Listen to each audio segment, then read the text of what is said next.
복리 20%로 75년을 굴리잖아요. 그러니까 15살부터 90세까지 굴리면은 원금이 자그만치 86.8만 배가 됩니다. Yeah! 안녕하십니까 할러님들, 강원국입니다. 오늘은 워렌 버핏이 1000억 달러 부자가 된 진짜 이유를 알려드리겠습니다. 네, 오늘 내용만 잘 새겨도 1000억 달러는 모르겠는데 1000억 원은 갈 수 있습니다. 축하드립니다. 형님, 아니지, 삼촌, 아니, 할아버지. 네, 축하드립니다. 네, 2021년 포브스에 따르면은 워렌 버핏의 자산이 1000억 달러를 넘어섰습니다. 이걸로도 세계 최고의 부자는 아니죠. 그 앞에 뭐 베조스 아저씨도 있고 몇 명 더 있더라고요. 어쨌든 1000억 달러는 115조 원. 우리가 상상할 수도 없는 금액입니다. 1000억 원도 되게 많은데 1000억 달러거든요. 그러니까 1000억 원을 1000배를 더 곱해야 돼요. 오호호. 물론 이분은 엄청난 사업가 플러스 투자자입니다. 사업도 잘하시고 투자도 잘해요. 물론 이런 뻔한 얘기를 하려고 이 영상을 찍은 거는 아닙니다. 우리가 배워야 되는 진짜 핵심은 좀 다릅니다. 100조의 사나이, 100조. 와.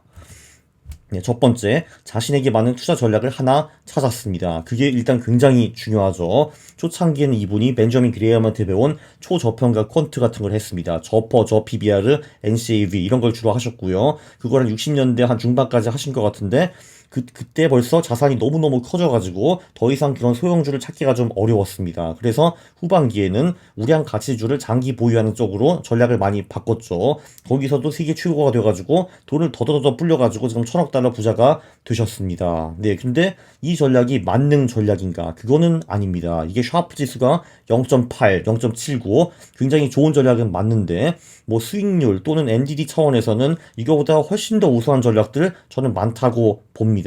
그리고 버핏이 무시하는 그 기술적 투자, 이걸로 기적을 만든 사람들도 수없이 많습니다. 르네상스 펀드까지 갈 필요도 없고 그냥 이런 거 조용히 해가지고 수백억 버신 분들, 엄청난 수익률 내신 분들 은근히 많습니다. 자, 어찌되었든 본인에게 맞는 방법을 일단 하나 찾아야 됩니다. 제 생각에는 제 채널인 할투에 충분히 아이디어들이 있다고 생각하고 그거에서 참고를 하셔가지고 여러분이에게 맞는 그런 전략을 꼭 만드시기 바랍니다. 그것까지는 제가 도와드릴 수가 없어요. 우리는 다 다르기 때문에 우리에게 맞는 전략은 또 다 다릅니다. 투자자가 100만 명이면은 전략이 100만 개 나오는 거는 필연입니다. 어쨌든 워렌 버핏은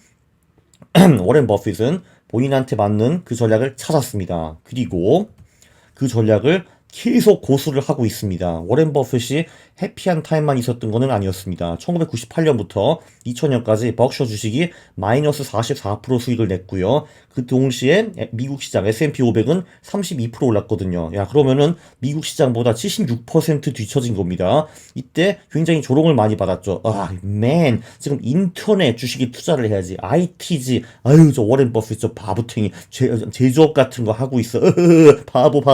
이런 식으로 했는데, 네, 결국은 그분들은 다 망하고 20년 후에 지금 워렌 버핏의 자산은 훨씬 더 불어났습니다. 네, 그리고 이 우량 가치주, 이분이 하신 이 전략이 시장 대비 뒤처진 구간이 상당히 깁니다. 98년, 2000년이 가장 강했고, 근데 그 앞뒤에도 시장보다 수익이 덜 난 경우도 굉장히 많습니다. 수십 년이나 돼요. 자, 그런데 이분은 70년 혹은 70년 이상 가치 투자 스타일을 고수한 사나이입니다.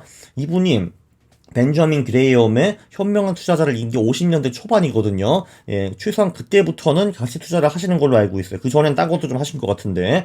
자, 그리고 이제 중간에 NCAV 또는 저 PBR 전략을 우량 가치주로 전환한 거는 어쩔 수 없는 선택이었습니다. 돈이 너무 많아져서 그랬죠. 그렇죠. 자, 벤저민 그레이엄한테 배우고 필립 피셔한테 성장주를 배우고 그리고 찰리 멍거도 필립 피셔 영향을 많이 받았기 때문에 찰리 멍거한테도 많이 배웠습니다. 그래서 전환을 하게 된 거죠. 스타일 전환.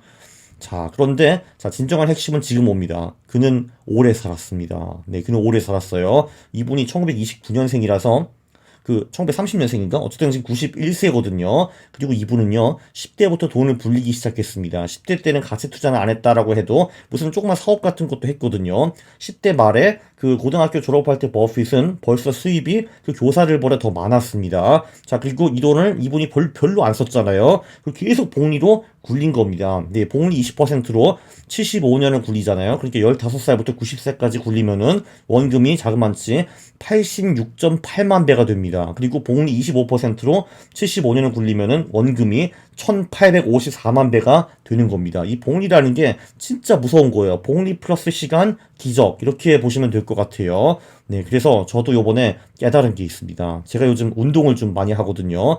네, 제가 38세에 파이어를 해가지고 40세, 3세에 꽤 죽어버리면은 굉장히 아깝겠다라는 생각을 했고요.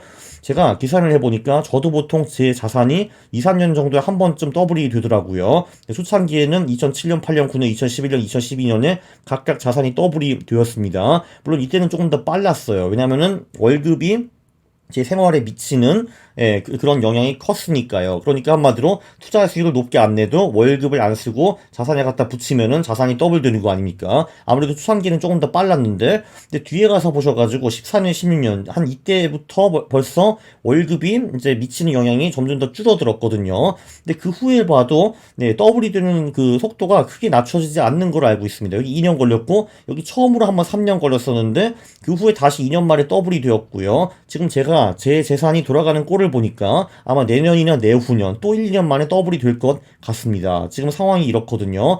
자, 그래서 이 돈이라는 거는 복리로 불어나거든요. 그렇기 때문에 그 더블이 되는 거, 소위 그 1억에서 2억이 되는 것과 2억에서 4억이 되는 것은 거의 똑같은 시간이 걸리고 똑같이 힘듭니다. 그리고 거기서 4억에서 8억도 똑같은 시간이 걸리고 8억에서 16억도 거의 비슷한 시간이 걸립니다. 최소한 저는 그런 경험을 했어요. 투자를 제대로 하게 된다면은. 네, 그래서 이게 생각을 해보니까 야 제가 계속 이런 식으로 3년에 한 번 내 돈을 더블을 시킬 수 있으면은 21년이면은 내 돈을 128배로 만들 수 있는 겁니다. 그러니까 한마디로 제가 80세에 죽느냐 100세에 죽느냐 이거는 100배 이상의 차이가 날 수 있다는 거예요. 네, 저는 기왕이면은 뭐 천억대 그 부자보다는 10조대 부자가 되고 죽고 싶습니다. 저는 그게 좀 중요하거든요. 뭐 100억대 1000억대 부자는 많잖아. 수십대 부자는 별로 없잖아. 그렇기 때문에 네, 20년 더 살고 저는 100배를 더 벌고 싶습니다. 이게 좀 슬로우 다운이 되어가지고 4년에 한 번 더블이 된다고 쳐도 20년이면 더블이 5번 되는 거잖아요. 근데 자산이 32배 늘어난다라고 볼 수가 있습니다. 그래서 저는 매일매일 노량진 고구동산 뒤에 가가지고 산을 올라가서 거기 운동장 뺑뺑이 돌고 근육 운동을 지금 하고 있습니다. 여기 올라가면은 막 족보와 농구 도사들이 있어요. 도대체 어떻게 족구를 잘하시는지 정말 희한하고요. 저는 거기 낄 수 없으니까 그 옆을 뺑뺑이 돌고 있습니다. 어쨌든 이렇게 해가지고 저는 20년 더 살려고 합니다. 내 자산 100배를 만들어야겠어. 100배. 네. 자, 투자자들 중에서 엄청나게 장수하는 게 중요하죠. 실제로 장수하는 분들이 투자자 정도에는 굉장히 많습니다. 찰리 멍거도 지금 거의 100살이 되어 있고요. 버핏 90살 넘었고, 이분이랑 같이 공부한 월터 슐러스라는 분도 거의 100세에 돌아가셨습니다. 근데 버핏이 뭐 그다지 건강하게 사는 것 같지는 않아요. 맨날 먹는 게 뭐 햄버거, 콜라, 스테이크 이런 거 먹고 있고, 저는 버핏의 전기 같은 것도 읽고, 뭐 많은 책을 접했지만, 이분이 헬스장을 갔다든지 운동했다는 말은 들어본 적이 없습니다. 네, 제 생각에는 이분이 스트레스를 평균 사람보다 덜 받는 것이 핵심이 아닐까라고 추측을 하기는 합니다. 왜냐 아무래도 이분이 본인이 사장이고 만나고 싶은 사람만 만나고 하고 싶은 것만 하면서 사시는 분이기 때문에 스트레스를 상대적으로 덜 받습니다. 네, 그래서 저도 파이어를 한 거고요. 이거를 하기 위해서. 근데 물론 실질적으로 이 영상을 보시는 분들 중에서 상당수의 분들은 이렇게 하실 수 없을 겁니다. 그래서 제가 팁이 있습니다. 제가 사회생활을 그래도 회사에 11년 다녔는데 그거를 다니면서 제가 느낀 게 가장 건강이 나쁘다고 보는 게 그 완벽주의입니다. 완벽주의. 이게 그러니까 그 보통 이제 야근을 해야 되는 그런 빡센 부서들이 있잖아요. 거기서 야근하는 거는 뭐 당연한 건데 물론 이분들은 나중에 리워드를 받습니다. 승진이 되었든 보너스를 되었든 보통 받는데 그런 거 안 해주는 회사는 나가야지 당연히. 그렇죠. 근데 이게 누가 봐도 야근할 자리가 아닌데 거의 매근 야근을 한다 하면은 완벽주의를 한번 의심해 보시기 바랍니다. 이게 정말 폐해가 커요. 제가 보기에는. 제가 사회생활 12년 해봤는데 자, 잦은 야근으로 건강이 망가지는 경우 굉장히 전 자주 봤습니다. 진짜 이분들이 쓰러져가지고 그냥 침대에 눕든지 과로사 하시는 분들도 제가 봤어요. 예, 아니면 진짜 건강을 버린다든지 정말 안타깝습니다. 정말 열심히 일하시는데 네, 그래서 제가 말씀드리고 싶은 거는 나를 일에 맞추면 안 되는 겁니다. 일이 있어가지고 내가 내 시간을 갈아 넣으면 안 되는 거고, 일이 주어졌다 하면은 남은 시간이 얼마야? 퇴근할 수 있을 때까지. 그리고 그 퇴근 시간에 일을 맞춰야 되는 겁니다. 시간이 별로 없어? 그럼 대충 하면 되는 겁니다. 그렇게 하면 되는 거거든요. 그리고 이게 안타까운 게 뭐냐면은 완벽주의 이분들은 네, 엄청 열심히 일을 합니다. 완벽주의가 있으니까요. 근데 안타깝게도 대부분의 그 결과는 완벽하지 않습니다. 위에서 보면 그게 그럴 경우가 굉장히 많고요. 근데 플러스 시간만 오래 걸려가지고 윗사람이 짜증내는 경우가 오히려 있어요. 그러면은 인정도 못 받고 쎄 빠지게 야근해가지고 뭔가 만들어 왔는데 네, 오히려 욕이나 쳐먹고 이런 경우도 많고요. 이게 의외로 인정을 못 받는 경우가 많고 이거는 스트레스로 당연히 연결이 되기 때문에 이게 건강을 또 해치게 되는 거죠. 진짜 악순환이에요. 제 생각에는 이런 것 같아요. 이 완벽주의라는 게 아무래도 이제 디테일에 많이 그 집중할 수밖에 없는 거거든요. 그 완벽주의가. 근데 그 제가 배운 건 이렇습니다. 80대 20이라는 규칙이 있잖아요. 그래서 한마디로 그 일의 아웃풋에 80점 정도 그러니까 수준의 일을 만드는 거는 총 시간이 20%만 있으면 되거든요. 근데 그 80점의 퀄리티를 100점으로 올리려면은 네 그러면은 시간이 5배가 더 필요합니다. 나머지 80% 시간이 붙어야 되거든요. 야근을 안 할 수가 없습니다. 네, 그래서 솔직히 80점 정도만 만들어 와도 그 만족하는 상사들이 진짜 되게 많거든요. 그렇다고 해서 100점을 만들면 상사가 엄청 좋아하는가? 나한테는 100점이지 상사한테 100점이 아닐 경우가 굉장히 많거든요. 이런 게 안타까운 겁니다. 네. 그리고 이제 이분들이 관리자가 되면은 직원들한테 비슷한 요구를 하기 때문에 사람을 미친 듯이 잡고 그리고 디테일 같은 거 뭐 아니 37페이지 보니까 이 수치가 안 맞잖아요. 이런 사람들 꼭 있잖아요. 근데 문제는 아무도 37페이지 보지 않는다는 거지. 네, 그런 게 있습니다. 그래서 밑에서도 욕을 뒤지게 쳐먹고 이제 이런 분들이 굉장히 많아요. 굉장히 안타깝습니다. 네, 저는 이 완벽주의라는 게 뭐 강박관념이 있는 거라고 저는 생각을 하거든요. 근데 또 특히 일뿐만이 아니라 투자에서는 진짜로 치명적입니다. 네, 아마 이 영상을 보시는 분들은 학교에서 공부를 잘하셨을 거라고 생각을 하고 55점 따위는 아마 한 번도 안 맞으셨을 거라고 생각을 하는데 투자라는 거는 55점만 맞아도 굉장히 잘하는 겁니다. 사실 45% 틀려 먹어도 나머지 50%만 맞아도 돈을 충분히 벌고 잘 먹고 잘 살 수가 있는 거예요. 자, 그리고 MDD 10% 전략이라는 거는 네, 언젠가는 10% 또는 재수 없으면 더 이상 깨질 수도 있다는 거예요. 그리고 한 번 깨져가지고 본전 리커버 하는데 몇 달, 몇 년 걸릴 수도 있는 거거든요. 네, 그런 게 원래 투자입니다. MDD 10%, MDD 빵 프로 전략은 없어요. 그건 예금이나 장롱밖에 없는데 그건 수익도 빵 프로입니다. 그래서 도움이 안 돼요. 강박관념을 버려야 됩니다. 대충 살아야 되거든요. 대충 사는 삶이 훨씬 더 재밌습니다. 네, 그래서 물론 지금 완벽주의에 쩌드신 분이 갑자기 대충 살 수가 없는 거거든요. 네, 그래서 저는 카네기 인간관계론 그리고 자기관계론, 자기관리론 두 거를 강력 추천합니다.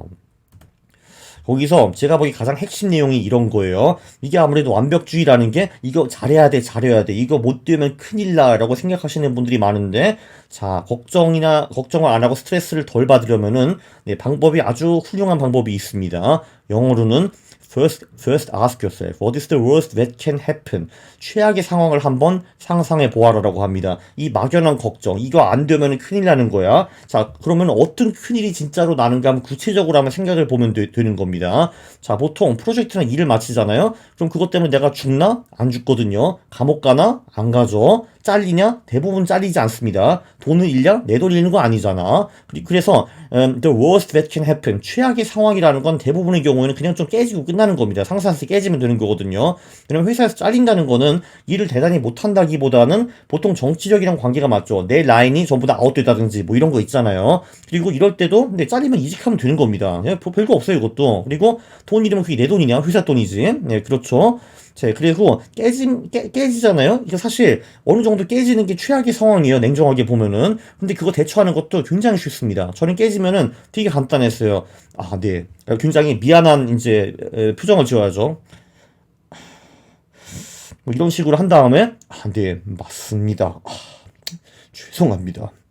다음에는 잘하겠습니다. 요 세 마디만 하잖아요. 그러면 상사가 사실 할 말이 없어요. 예, 이러면은 그게 이제 그리고 이거는 정말 디폴트로 어디나 다 쓸 수 있거든요. 깨질 때. 네, 그리고 이제 그 신나게 깬 다음에 아 얘는 막중한 일을 맡기면 안 되겠어 하면은 그것도 나름대로 땡큐입니다. 그럼 책임감이 있는 스트레스 많이 받는 일을 덜 하게 되잖아요. 그것도 나쁘지 않은 거예요. 사실 어떻게 보면은. 네, 그리고 이 깨지는 것도 이유가 있게 깨지는 경우도 있고 이유가 없게 깨지는 경우도 있는데. 깨지는데, 물론 이유가 없게 깨지는 거는 대부분의 경우 얘가 저한테 다른 불만이 있는 거를 그런 식으로 해소를 하는 거거든요. 그래서 이제 고객이 왕이다라고 하잖아요. 우리한테 가장 중요한 고객은 상사 아니겠습니까? 그래서 얘가 나를 깨면은 이게 맞든 안 맞든 억울하든 안 억울하든 이런 식으로 대처를 하잖아요. 그럼 그걸로 끝납니다. 더 이상 할 수 있는 게 없어요, 얘가. 네, 그리고 자, 물론 우리가 일을 개판으로 해가지고 맨날 깨지라는 거에 지금 아닙니다. 자, 첫 번째, 최악의 상황을 생각해 보아라. 별거 없죠. 그죠? 그리고 두 번째, 그거를 받아들여라. Then prepare to accept it. 그래, 우리는 이제 좀만 있으면은 깨지는 거를 이제 그 멘탈로 받아들이는 겁니다. 자, 그 다음에 세 번째가 있죠. Proceed to improve on the worst. 자, 이 최악의 상황을 조금이라도 개선할 방법을 궁리하고 그거를 실천을 하면은 되는 겁니다. 자, 봐봐요. 최악의 상황이라는 게 좀 깨지는 게 다요. 그게 다거든요. 네, 그런데 여기서 물론 그냥 가만히 있으면 깨지라는 게 아니라, 뭐, 일단 여기서 안 깨지기 위해서 노력을 많이 해보세요. 그래봤자, 워스트 시츄에이션은 그냥 좀 깨지는 겁니다. 별거 없어요. 그러나 우리가 이 상황을 피하기 위해서 조금씩 이거 업무하고 저것 좀 하고 이거 커버하고 하면은, 예, 제 생각에는 그냥 별로 깨지지도 않고 그냥 넘어갈 가능성이 훨씬 더 높다 이겁니다. 네. 최악의 상황? 별거 아니라고. 그래서, 네, 이렇게, 뭐, 내가 이제 완벽하게 안 하면은 뭐, 큰일 없어. 큰일 날 절대 없습니다. 직장 생활에. 뭐가 있어, 거기. 그렇죠? 네, 요약을 하면은, 자, 이렇게 하면은, 1,000억 달러는 아니더라도 1,000억 원은 갈 수 있습니다. 네, 당신에게 맞는 투자 전략은 분명히 존재합니다. 어딘가 있고요. 심지어 할투에 있을 수도 있습니다. 네, 할투에 여러분의 꿈의 전략이 있을 수도 있는 거예요. 네, 그리고 그 전략을 찾았다라고 하면은 그 전략을 조금씩 이제 수정하는 거는 괜찮은데 그 전략의 코어는 계속 지켜가지고 그걸 우직하게 장기적으로 할 수 있느냐 없느냐 거기서 결국은 부가 되느냐 안 되느냐가 결정이 되는 거고요. 그리고 아주 오래오래 살면 되는 겁니다. 건강을 지켜야 되는데 네, 이게 육체 건강이 있고 멘탈 건강이 있는 것 같은데 제가 보기엔 멘탈 건강이 더 중요해요. 스트레스를 덜 받는 게. 네, 근데 스트레스의 기본 이게 제가 보기에는 완벽주의가 아닌가 싶고요. 이거를 통해서 야근을 한다. 건강이 망가집니다. 그리고 이런 식으로 이 야근 같은 데서 쓸데없는 시간을 쓰다 보면은 투자 공부할 시간도 사라져요. 그럼 1,000억 원을 못 만드는 겁니다. 한번 생각해 보세요. 완벽주의 벗어날 수 있습니다. 가네기가 여러분을 도와드릴 겁니다. 저도 도와드릴 겁니다. 네. 이번 영상 제가 보기에는 대단히 유익했거든요. 네, 인정을 하시면은 구독을 눌러주시고 그리고 좋아요를 누르는 겁니다. 싫어요를 누르면 제가 매우 싫어합니다. 감사합니다.